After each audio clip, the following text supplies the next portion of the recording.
Assalamualaikum warahmatullahi wabarakatuh. Waalaikumsalam warahmatullahi wabarakatuh. Bismillah, alhamdulillah, assalatu wassalamu ala rasulillah. Asyhadu an la ilaha illallah wahdahu la syarikalah, wa asyhadu anna Muhammadan abduhu wa rasuluh. Allahumma salli wa sallim wa barik ala sayyidina Muhammad wa ala alihi wa ashabihi ajma'in walhamdulillahi rabbil alamin. Qala Allah ta'ala fi kitabihil karim, a'udzu billahi minasy syaithanir rajim. Bismillahirrahmanirrahim. Fa'aqim wajhaka lid-dini hanifa fitratallahi allati fataran nasa 'alaiha la tabdila li khalqillah dzalika ad-dinul qayyim walakinna aktsaran nasi la ya'lamun. Munibina ilaihi wattaquhu wa aqimus salata wa la takunu minal musyrikin minal ladzina farraqu dinahum wa kanu syi'a kullu hizbin bima ladaihim farihun. Sadaqallahul adzim wa sadaqa rasuluhun nabiyul karim wa nahnu ala dzalika minasyahidin. Marilah kita bersama-sama untuk senantiasa memanjatkan puja dan puji syukur kita kehadirat Allah Subhanahu wa taala dengan ucapan alhamdulillahi rabbil alamin ala kulli ni'matin. Bapak dan Ibu sekalian, alhamdulillah sampai detik ini kita masih diberi kekuatan untuk menjalankan ibadah puasa ini dan meningkatkan ibadah-ibadah yang lainnya.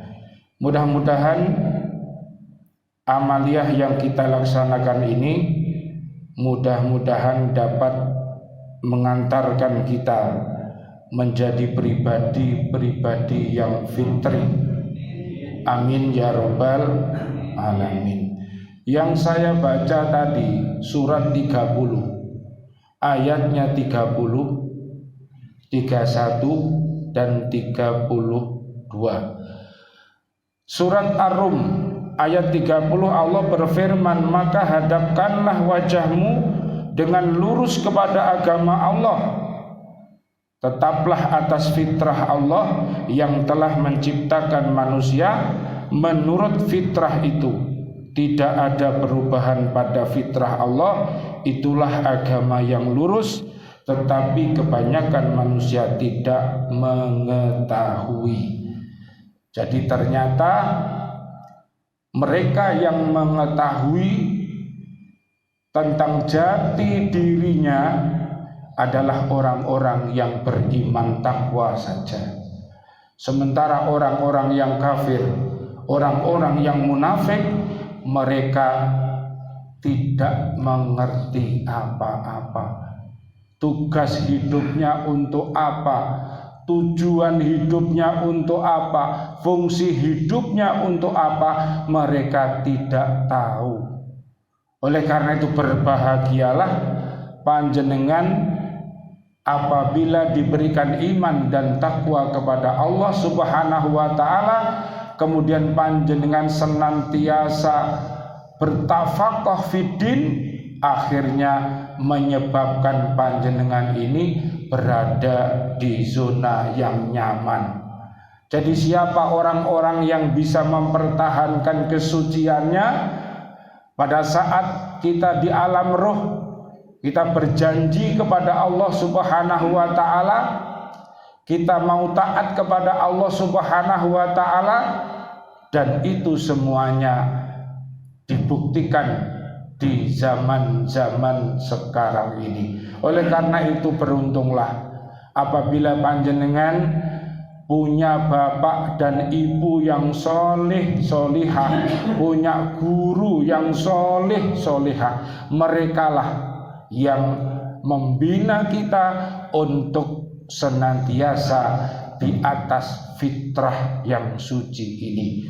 Hadirin yang dirahmati oleh Allah Subhanahu wa ta'ala, tetapi ternyata kebanyakan manusia tidak tahu tentang dirinya itu siapa, juga tidak tahu mau kemana, terus nanti ada alam apa, ada alam roh, ada alam dunia ini, dan ada alam barzah, dan ada alam-alam di akhirat nanti.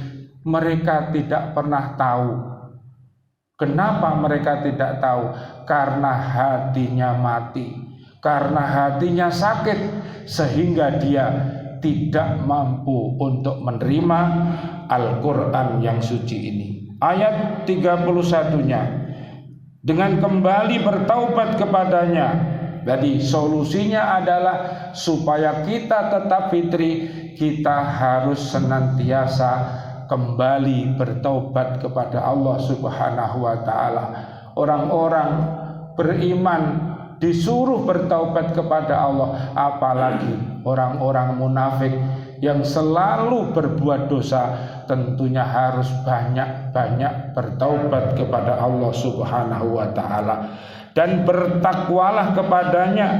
Jadi kalau kita sudah bertaubat dan dosa-dosa kita diampuni oleh Allah, kemudian Allah mengajari kita amal soleh dan kita bisa beristiqomah, maka buahnya adalah kita bertakwa.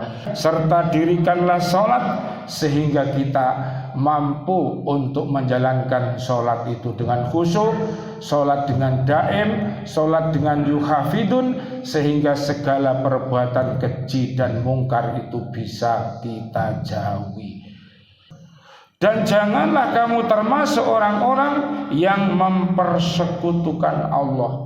Inilah butuh yang namanya ikhlas itu.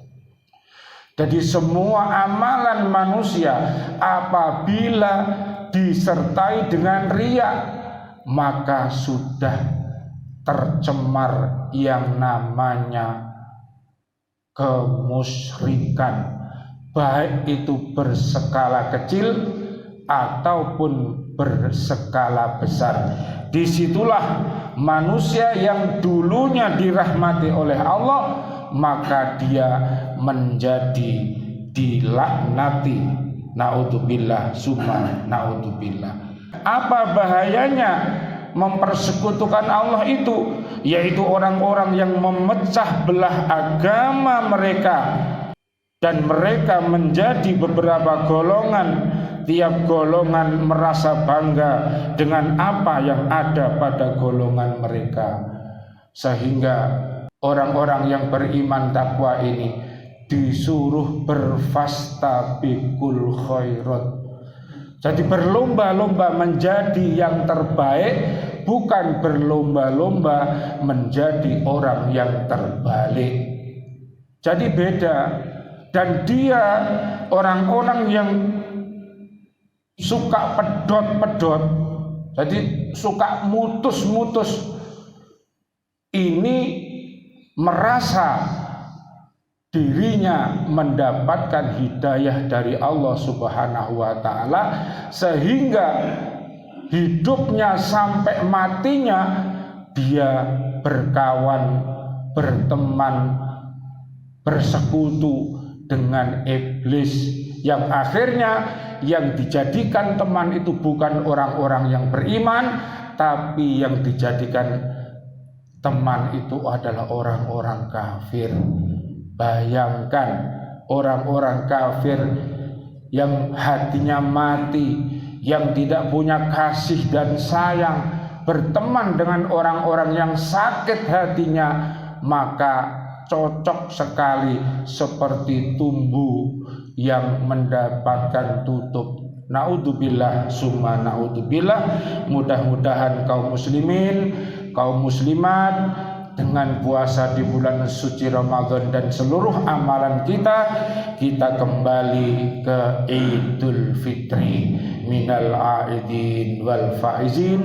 Mudah-mudahan panjenengan termasuk orang-orang yang kembali dan termasuk orang-orang yang berbahagia, selamat fid dini wad dunya wal akhirah. Nanti panjenengan lihat di surat 9 ayatnya mulai dari 18 sampai ayat 20. Amin ya rabbal alamin. Rabbana atina fid dunya hasanah wa fil akhirati hasanah wa qina adzabannar walhamdulillahi rabbil alamin. Wal afu minkum. Wassalamu alaikum warahmatullahi wabarakatuh.